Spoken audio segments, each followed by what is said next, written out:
अस्सलाम वालेकुम dear students, I hope you all are fine. जितने बच्चे भी जूम पे हैं, क्लास में बैठे हैं, रिकॉर्डिंग में सुनेंगे, उम्मीद है आप सब खैरियत से होंगे।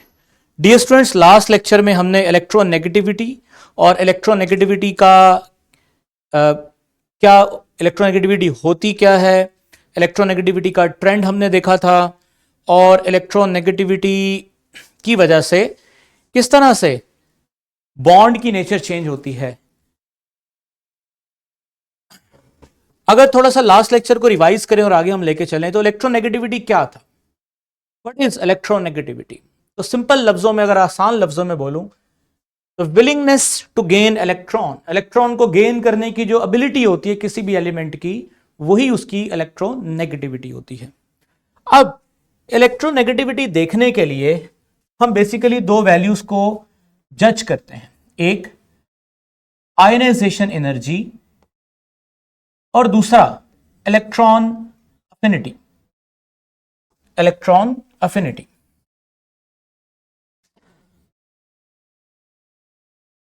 नॉर्मली देखा गया है कि जिन एलिमेंट्स की इलेक्ट्रॉन अफिनिटी हाई होती है,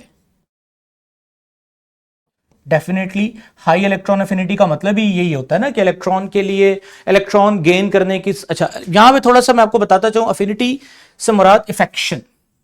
तो जो भी इलेक्ट्रॉन के लिए हाई इफेक्शन रखेगा तो इलेक्ट्रॉन गेन करने के बाद एनर्जी भी ज्यादा रिलीज करेगा। तो नॉर्मली छोटे साइज के जो एटम होते हैं उनकी इलेक्ट्रॉन अफिनिटी क्या होती है, ज्यादा होती है। आयनाइजेशन एनर्जी भी हाई होनी चाहिए।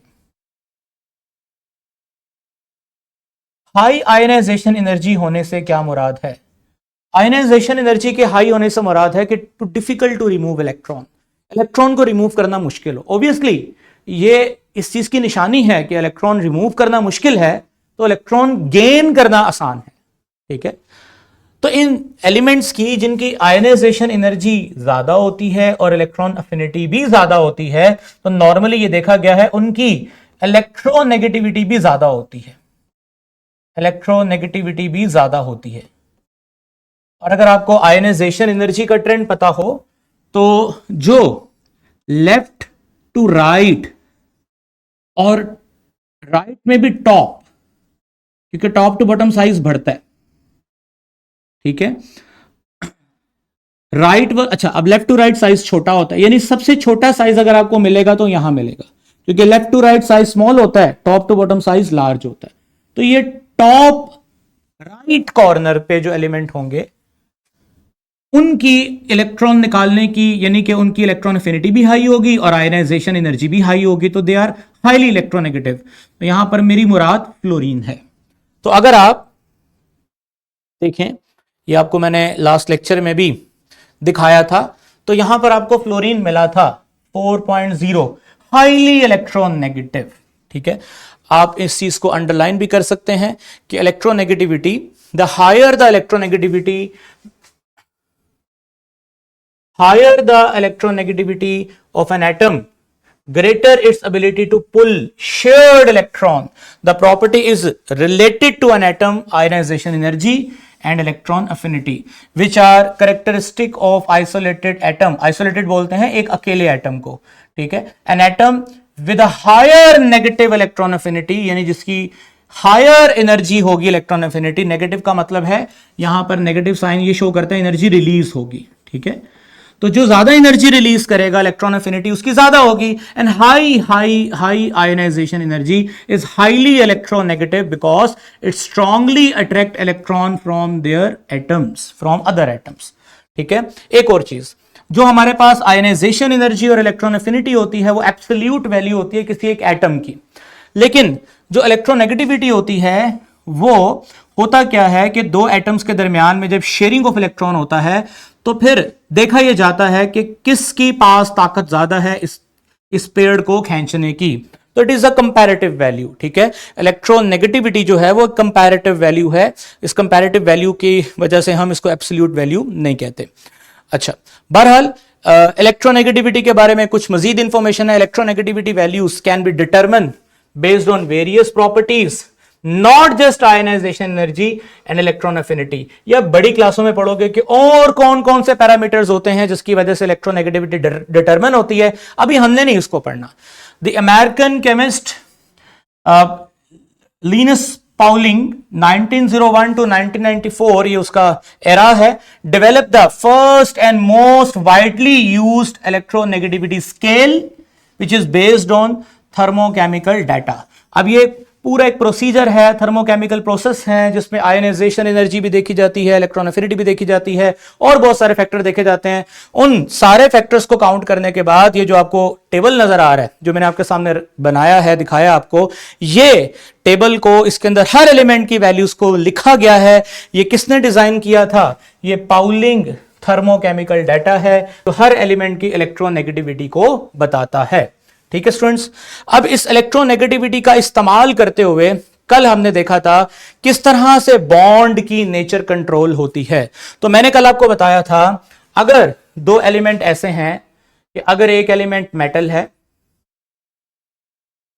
और दूसरा एलिमेंट नॉन मेटल है, तो होता क्या है कि मेटल नॉर्मली लो इलेक्ट्रोनेगेटिविटीज रखते हैं वैल्यूज की, और जो नॉन मेटल्स होते हैं वो हाई इलेक्ट्रोनेगेटिविटीज उनकी होती हैं। जब एक एलिमेंट की लो इलेक्ट्रोनेगेटिविटी हो और एक एलिमेंट की हाई इलेक्ट्रोनेगेटिविटी हो, तो उनमें डिफरेंस जो है बहुत ज्यादा होगा। मसलन अगर मैं बात करता हूं NaCl की, तो 0.9 है सोडियम की, 3.1 है क्लोरीन की। ये आप डाटा देख भी सकते हैं, 0.9 सोडियम का, और तकरीबन यहां पर जो हमारे पास क्लोरीन लिखा है 3.0 है, 3 कुछ बुक्स पे 3.1 भी लिखा होता है। तो अगर आप इसका डिफरेंस निकालेंगे तो डिफरेंस जो है ऑलमोस्ट यहां पर अगर आप देखें तो 2 का डिफरेंस आता है।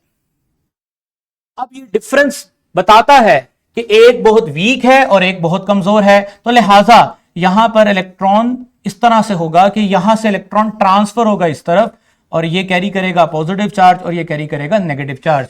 तो वी विल से दैट कि ये आयनिक कंपाउंड है। ये क्राइटेरिया आप लोगों ने छोटी क्लासों में पढ़ा होगा, जब दो एलिमेंट्स में डिफरेंस 1.9 या 1.9 से ज्यादा होगा तो bond should be an ionic, bond should be an ionic. ठीक है, अगर मैं एक और एग्जांपल देता हूं HCl की, 2.1 3.1 डिफरेंस 1 का है, तो मैंने बताया 0 से लेकर 1.8, कुछ बुक्स में 1.9 लिखा हुआ है, कुछ में 1.8 लिखा हुआ है। इट इज ये बाउंड्री लाइन हम इसको कंसिडर करते हैं।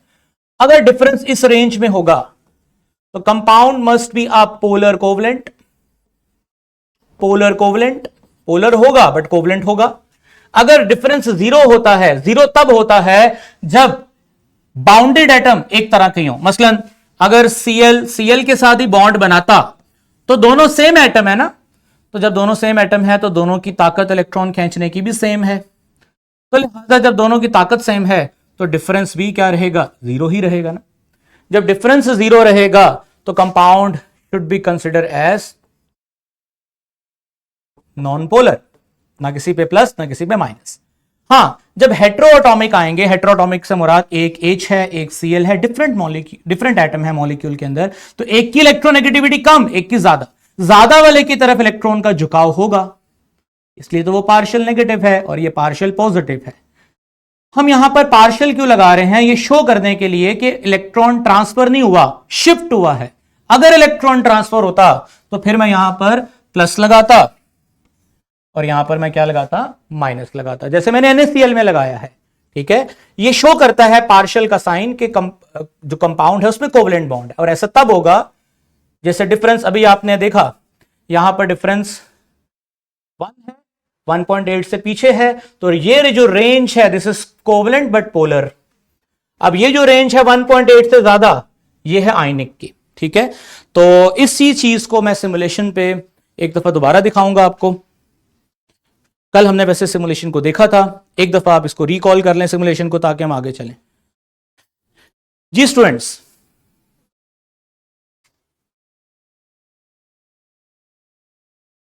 तो आपकी स्क्रीन पे आपको ए और बी के नाम से दो डिफरेंट मॉलिक्यूल्स नजर आ रहे हैं।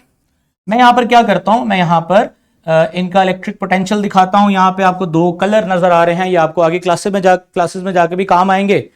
तो एक इसमें ब्लू कलर है और एक रेड। ब्लू शो करता है डेफिशिएंसी ऑफ इलेक्ट्रॉन और रेड शो करता है एक्सेस ऑफ इलेक्ट्रॉन। यानी ये शो करता है एक तरफ इलेक्ट्रॉन कम है और दूसरी तरफ इलेक्ट्रॉन ज्यादा है। मतलब ये कि इस बॉन्ड के दरमियान में जो इलेक्ट्रॉन शेयर्ड हैं वो इस तरफ थोड़े ज्यादा हैं, इस तरफ कम है। क्यों? क्योंकि बी की इलेक्ट्रोनेगेटिविटी ये है और ए की इलेक्ट्रोनेगेटिविटी ये, यानी ए लेस है और बी लेस से थोड़ा ज्यादा है। ज्यादा की वजह से इलेक्ट्रॉन थोड़ा बी की तरफ है। लेकिन अगर मैं ए और बी की वैल्यू को सेम कर दूं तो आप ये देख सकते हैं, जब मैंने वैल्यू को सेम किया कलर गायब हो गया।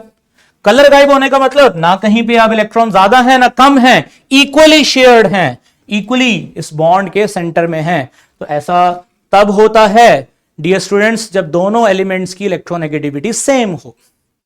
तो लेट्स से एक की मैं बहुत लेस रखता हूं और एक की मैं मोर रखता हूं। तो एक समझ लो लेस मेटल और मोर नॉन मेटल। जब मेटल और नॉन मेटल की कॉम्बिनेशन होती है तो स्टूडेंट्स ये देखिए, मैं ऊपर आपको ये करेक्टर भी दिखा रहा हूं। This will be ionic. Let's say अगर मैं इलेक्ट्रोनेगेटिविटी कम करता जाऊंगा, देखें ये डिफरेंस कम होता जा रहा है। यानी बी मोर से बी की अगर मैं इलेक्ट्रोनेगेटिविटी कम करूंगा, वैल्यू को छोटा करूंगा, तो वो ए के साथ उसका डिफरेंस कम होता जाएगा। जब डिफरेंस कम होता जाएगा तो कंपाउंड की नेचर आयनिक से बॉन्डिंग करेक्टर उसका जो है वो थोड़ा सा आयनिक करेक्टर कम होता जाएगा, यानी पोलर कोवलेंट की तरफ आता जाएगा। और अगर दोनों का सेम इलेक्ट्रोनेगेटिविटी मतलब दोनों की वैल्यू सेम हो जाए तो it will be a covalent. Simple, ना प्लस ना माइनस। कोवलेंट यू नो कि दो तरह का होता है, पोलर भी होता है और नॉन पोलर भी होता है। अब इसमें यहां पर पार्शियल चार्जेस के साथ भी हम देख लेते हैं ताकि हमें अंदाजा हो जाए। ये देखें, ये आपको चार्जेस यहां पे नजर आ रहे हैं, ये चार्जेस नजर आ रहे हैं। अगर मैं एक मोर कर दूं और एक मैं लेस कर दूं तो आप देखें चार्जेस हैवी हो गए हैं। हैवी चार्जेस का मतलब दे हैव स्ट्रॉन्ग पोल्स। अगर मैं इलेक्ट्रिक फील्ड ऑन करता हूं तो ये देखें, इलेक्ट्रिक फील्ड ऑन करने पे ये देखें, अगर मैं प्लस को प्लस की तरफ कर दूं, माइनस को माइनस की तरफ, देखें ये घूम के इस तरह आ जाएगा। ये शो करता है कि इनके ऊपर पोल्स हैं, ठीक है। और अगर मैं इनके पोल्स खत्म कर देता हूं जैसे सेम इलेक्ट्रोनेगेटिविटी करके, तो ये शो करता है, देखो ना, मैं इसको जहां मर्जी घुमाऊं तो ये नहीं जाएगा क्योंकि इलेक्ट्रिक फील्ड में अब ये कुछ नहीं करेगा क्योंकि इसके ऊपर खुद पे कोई पोल्स नहीं है। हां, यहां मैं ये बताना चाहता हूं कि अगर पोल्स स्ट्रांग हैं तो ये इसकी स्पीड ज्यादा होगी। अगर पोल्स वीक हैं, मसलन मैं वीक इस तरह कर सकता हूं, ये वीक पोल्स हैं, तो ये देखें तो ये स्लो मूव करेंगे क्योंकि इनके पोल्स वीक हैं। तो ये शो करता है कि स्ट्रॉन्गर द पोल्स ज्यादा इलेक्ट्रिक फील्ड में अपना रिस्पॉन्स शो करेंगे। जी वापस चलें स्लाइड। आई होप स्टूडेंट्स इस सिमुलेशन से आपको समझ आ गया, यही चीज मैंने समझाई है। आप यहां देखें, यहां ज्यादा डिवीजन है, मींस के ये पॉजिटिव एरिया है, ये नेगेटिव एरिया है। आप देखो लिथियम मेटल है, फ्लोरीन नॉन मेटल है। मेटल नॉन मेटल में होगा क्या? लॉस और गेन। लॉस और गेन की वजह से कौन सा बॉन्ड बनेगा? आयनिक। H एंड F, H भी नॉन मेटल है, फ्लोरीन भी नॉन मेटल है। जब दोनों नॉन मेटल आ जाती हैं, दोनों इलेक्ट्रॉन्स को शेयर करेंगे, और जब दोनों इलेक्ट्रॉन को शेयर करेंगे, क्योंकि नॉन मेटल भी इलेक्ट्रॉन चाहता है ना, नॉन मेटल तो इलेक्ट्रॉन गेन करना चाहता है, तो जब दोनों ही नॉन मेटल हैं तो फिर इनके दरमियान में म्यूचुअल शेयरिंग ऑफ इलेक्ट्रॉन होगा। हां, एक की इलेक्ट्रोनेगेटिविटी कम, एक की ज्यादा, उसकी वजह से compound must be a polar. F2 जैसे मैंने बोला सेम है तो ये नॉन पोलर कैटेगरी में आएगा। यहां तक तो स्टूडेंट्स क्लियर है आपको, ये बहुत आसान चीज थी। आगे चलते हैं नेक्स्ट स्लाइड की तरफ। Next slide. जी डियर स्टूडेंट्स, इलेक्ट्रोनेगेटिविटी किन चीजों पे डिपेंड करती है, इंटर रिलेटेड करती है? एक है न्यूक्लियर चार्ज, दूसरा है एटॉमिक रेडियस, और तीसरा है शील्डिंग बाय इनर शेल्स। तीनों इंतहाई आसान चीजें हैं। न्यूक्लियर चार्ज बोलते हैं न्यूक्लियस की पावर को। ऑब्वियसली अगर न्यूक्लियस स्ट्रांग है तो वो इलेक्ट्रॉन्स को होल्ड करके रखेगा, स्ट्रांगली होल्ड करके रखेगा। अगर वो इलेक्ट्रॉन्स को स्ट्रांगली होल्ड करके रखेगा अपनी तरफ, तो इलेक्ट्रॉन्स के लिए निकलना मुश्किल है। तो इसका मतलब जब न्यूक्लियर चार्ज ज्यादा है तो इलेक्ट्रॉन जा नहीं सकता, जाना होता है इलेक्ट्रोपॉजिटिव करैक्टर, आना होता है इलेक्ट्रॉन का इलेक्ट्रॉन नेगेटिव करैक्टर। तो कहा यह जाता है जिस एटम का साइज बड़ा है उसके अंदर कौन सा करैक्टर है, इलेक्ट्रोपॉजिटिव करैक्टर, और जिसका साइज छोटा है, ग्रिप न्यूक्लियस की ज्यादा है, न्यूक्लियर चार्ज ज्यादा है, तो उसके अंदर कौन सा करैक्टर है, electro negative character. Okay, obviously atomic radius का साथ आपको समझ आ गया, larger the atomic size more the electropositive, smaller the atomic size more the electronegative. Shielding by the inner shells, very good, आसान है ये। अब जितना बड़ा साइज होगा एटम का उतने ही शेल्स होंगे। अब जितने शेल्स होंगे, शेल्स में इलेक्ट्रॉन्स हैं, इलेक्ट्रॉन्स एक दूसरे को रिपेल करेंगे, उस रिपल्शन से क्या होगा, साइज बड़ा होगा, और बाहर वाले इलेक्ट्रॉन्स का न्यूक्लियस पे जो न्यूक्लियस का बाहर वाले इलेक्ट्रॉन्स पे होल्ड है वो कम होगा, इसके लिए जाना आसान होगा, तो इलेक्ट्रोपॉजिटिव करैक्टर। मींस के शील्डिंग बाय इनर शेल्स जितनी ज्यादा होगी साइज बड़ा होगा, और अगर साइज बड़ा होगा तो इलेक्ट्रोपॉजिटिव करैक्टर बढ़ेगा। तो ये तो बड़ा आसान है, ये आपको आता है, इसमें कोई मसला नहीं है। असल मेन चीज अब हम शुरू करने वाले हैं, बॉन्ड एंड मॉलिक्यूलर पोलैरिटी। हमें वैसे समझ तो आ गया मॉलिक्यूलर पोलैरिटी क्या होता है, कि अगर एक ए है एक बी है, ए की लेस इलेक्ट्रोनेगेटिव है, बी मोर इलेक्ट्रोनेगेटिव है, तो ये पार्शियल पॉजिटिव, ये partial, this is bond polarity. जितना इनके दरमियान में डिफरेंस बढ़ता जाएगा पोलैरिटी उतनी स्ट्रांग होती जाएगी। ये तो हमें समझ आ गया इतना, बट इतना आसान नहीं है, कुछ और फैक्टर्स भी हैं जो पोलैरिटी को कंट्रोल करते हैं। इसलिए तो हमें एक नया आर्टिकल पढ़ना पड़ेगा, नाम है उसका dipole moment. What is dipole moment?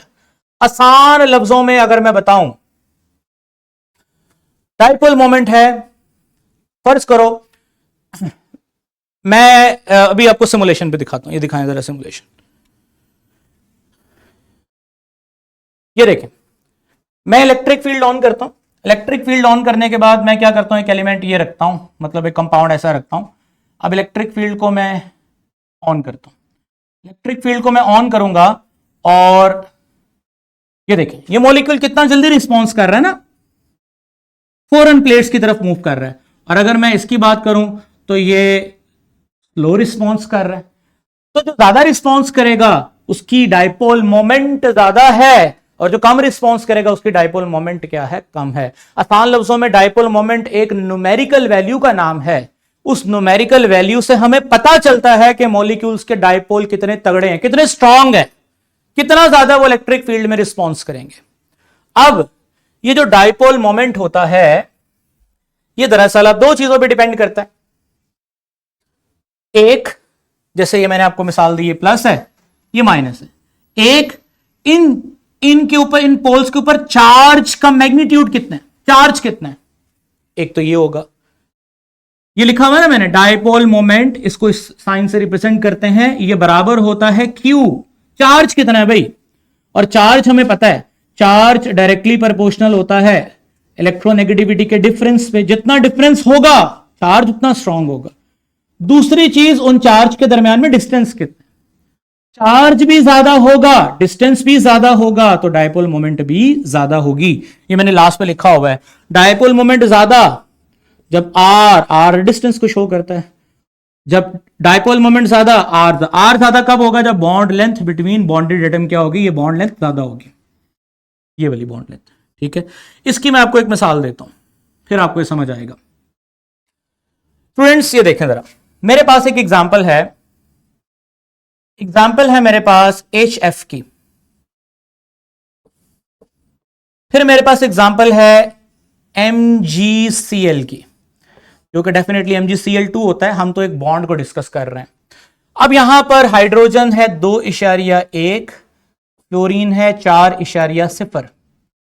Magnesium की इलेक्ट्रोनेगेटिविटी अगर आपने देखनी है तो आप यहां से देख सकते हैं, मैग्नीशियम होता है 1.2, और जो हमारे पास क्लोरीन है वो है 3.0 या 3.1 भी लगा सकते हैं। तो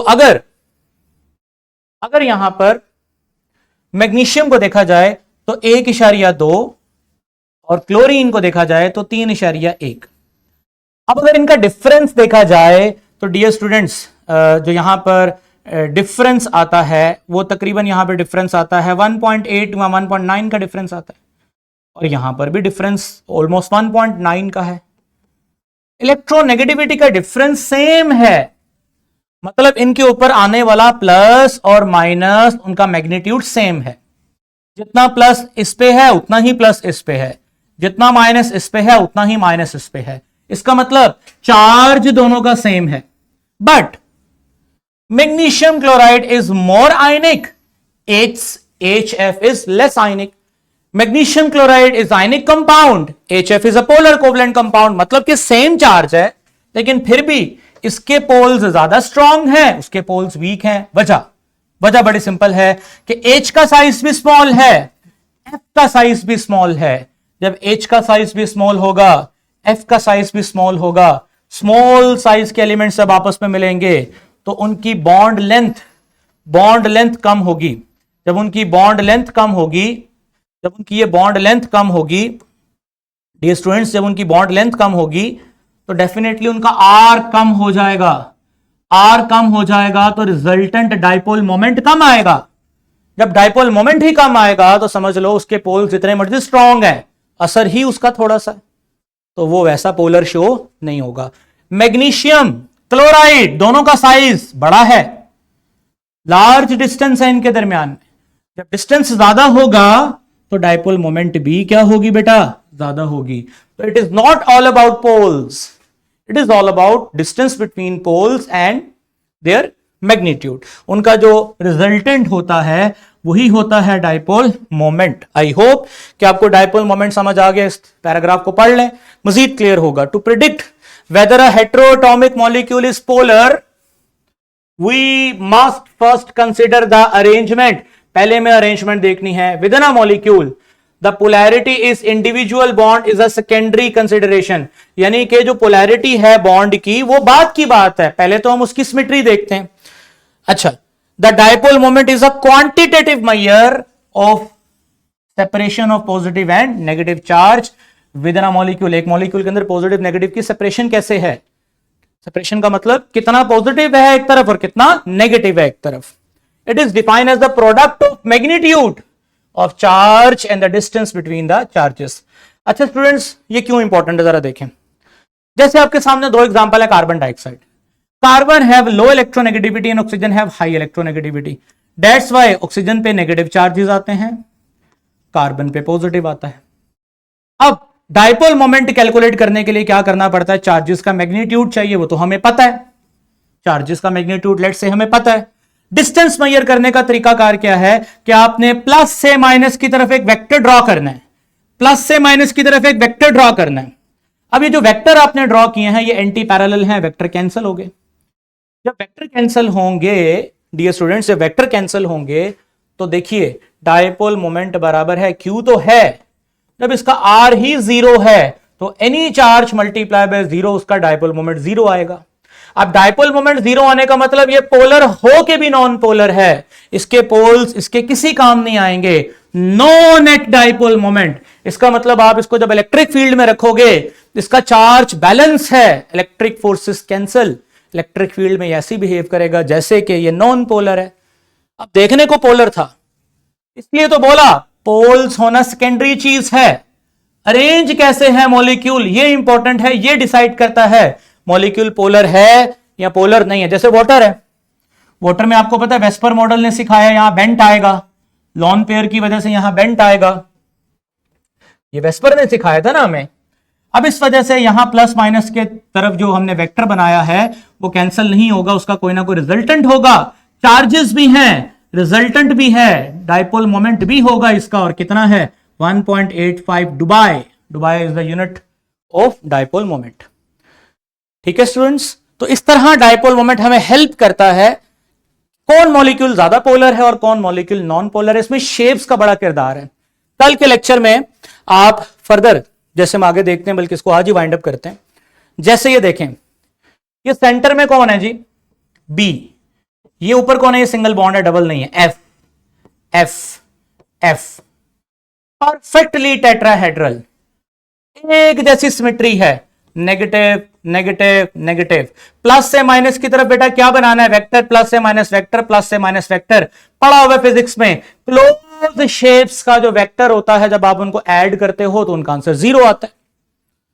तो दैट्स व्हाई BF3 कहने को तो पोलर है, पोल्स तो हैं, बट वो पोल्स इस तरह से डिस्ट्रीब्यूटेड हैं मॉलिक्यूल के गिर्द कि वो आपस में फोर्स को बैलेंस कर रहे हैं, और बैलेंस करने के बाद वो नेट डाइपोल उनका 0 आ रहा है। यानी इनका डाइपोल मोमेंट चार्ज तो है, बट चार्ज का जो आर यहां पर आना चाहिए, वो डाइपोल मोमेंट के लिए जो आर निकालना होता है, distance between plus and minus, वो इस तरह से ऑर्गेनाइज है कि वो उसका रिजल्टेंट 0 आ रहा है, इसलिए इसका डाइपोल मोमेंट 0। तो ये तो भाई नॉन पोलर होगा। इसी तरह अमोनिया, अमोनिया को देखें, अमोनिया के यहां नाइट्रोजन है, यहां हाइड्रोजन है, हाइड्रोजन है, हाइड्रोजन है, लॉन पेयर है, तो भाई इसका तो रिजल्टेंट 0 नहीं होगा, इसका कोई ना कोई रिजल्टेंट होगा। आप वेक्टर ड्रॉ करोगे, इस तरह की शेप, अमोनिया इस तरह की शेप में होता है, ये वेस्पर में सिखाया था हमें, तो ये डाइपोल मोमेंट इसका है 1.472 बाय। इसी तरह जो हमारे पास एक और मॉलिक्यूल है विच इज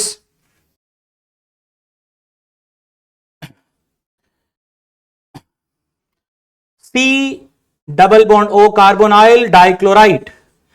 अब इसके अंदर भी देखो ये डिफरेंट है, परफेक्टली नहीं है। परफेक्टली होता है कि सेंटर जैसे बोरोन था, जैसे बोरोन था तो बोरोन के साथ जो फ्लोरीन लगे हुए हैं वो तीनों तरफ fluorine, this is perfect, perfect tetrahedral, perfect trigonal, tetrahedral मैंने सॉरी कह दिया, ये टेट्राहेड्रल नहीं है, ट्राइगोनल है, ठीक है। इसी तरह से ये परफेक्ट नहीं है क्योंकि इसके अंदर एंड्स डिफरेंट हैं, इसलिए इनका मैग्नीट्यूड कभी भी नेट 0 नहीं होगा, क्योंकि एक वेक्टर छोटा है और ये वाला वेक्टर थोड़ा बड़ा है। समझ रहे हैं आप? वेक्टर्स की लेंथ सेम होनी चाहिए ना, तभी तो वो कैंसिल करेंगे। यहां वो चूंकि चीजें सेम नहीं है वो ट्राइगोनल के अंदर, तो इसलिए ये परफेक्ट नहीं है, इसका डाइपोल मोमेंट 0 नहीं होगा, कोई ना कोई है, यहां पर 1.170 लिखा हुआ है, मींस कि दिस इज अ पोलर। जी स्टूडेंट्स, इसी तरह अगले एग्जांपल की तरफ चलते हैं। इसमें क्या देख रहे हैं आप, CH4 परफेक्ट टेट्राहेड्रल, एक जैसी चीजें हैं, तो भाई डाइपोल मोमेंट 0।